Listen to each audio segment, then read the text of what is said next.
Buenas noches, queridos arbellos. Tengo el honor de presentaros las míticas y legendarias frases de madre, asturiana, claro.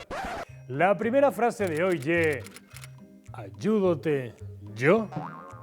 Esta enigmática frase dice cuando tu madre te pilla prendiendo el fuego al gato o haciendo un colacao con las cenizas del tuguel.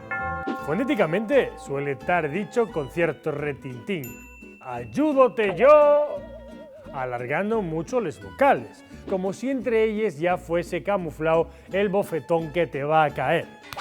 Ahora vamos a analizar la frase gramaticalmente. Ayúdote, ye el verbo, y remarca que tu madre no ye de Valencia de Don Juan, ye asturiana.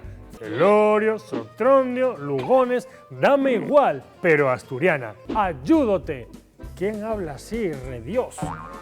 El sujeto ye yo, o sea, tu madre, yo no. Aunque quiere referirse más bien a la mano con la que te va a dar la aguantá.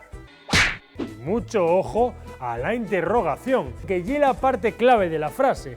La interrogación intenta que dudes, que te sumerjas en un estado de confusión y que no veas venir la aguantá. Porque si realmente lo que quiere tu madre ya ayudarte, ¿no sería más fácil decir vida, sigue quemando al gato, que voy a ayudarte yo con el lanzallamas? Así, sin dejar duda alguna. O si por el contrario lo que realmente quiere ye caneate porque piensa que quemar el gato es una mala acción, ¿no sería mejor ser sincera y decir para con les cenices de tu huelu, castrón, que ni muerto lo dejes tranquilo?